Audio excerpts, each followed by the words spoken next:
Hello again, it's Rai from Sinch. In continuing with our user profile menu tutorials, we're going to take a look at the News and the Calendar tab.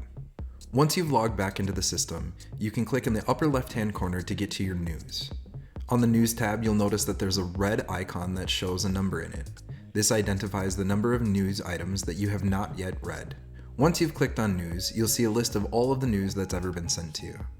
News that's not highlighted means that you've already read it. News that's highlighted in red is waiting for you to take a look at.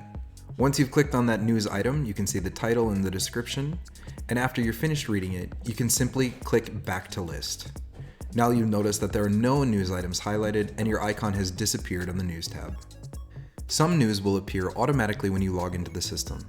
Please read the information, then confirm that you've read it and click the green confirm button. Next, we'll take a look at the Calendar tab. By clicking on the tab in the upper left-hand corner, you will then see a wide view of the calendar. On this calendar, it shows all of the events you've participated in the past, in addition to events that are coming up in the future.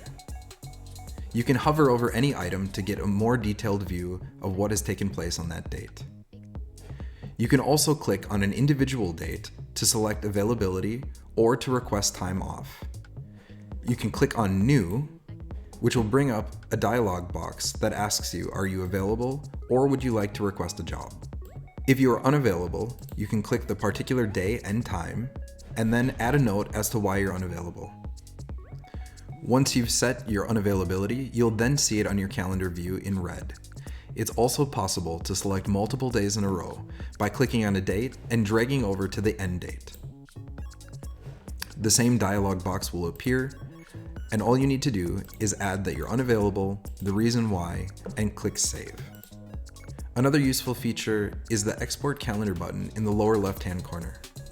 By clicking Export Calendar, you will receive a file that you can easily import to any of your calendar clients, and then it will include all of your shifts that you've signed up for or marked as unavailable.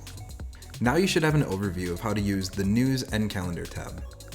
In the next few videos, we'll take a look at the more financial features of the user profile menu, but in the meantime, thanks for watching.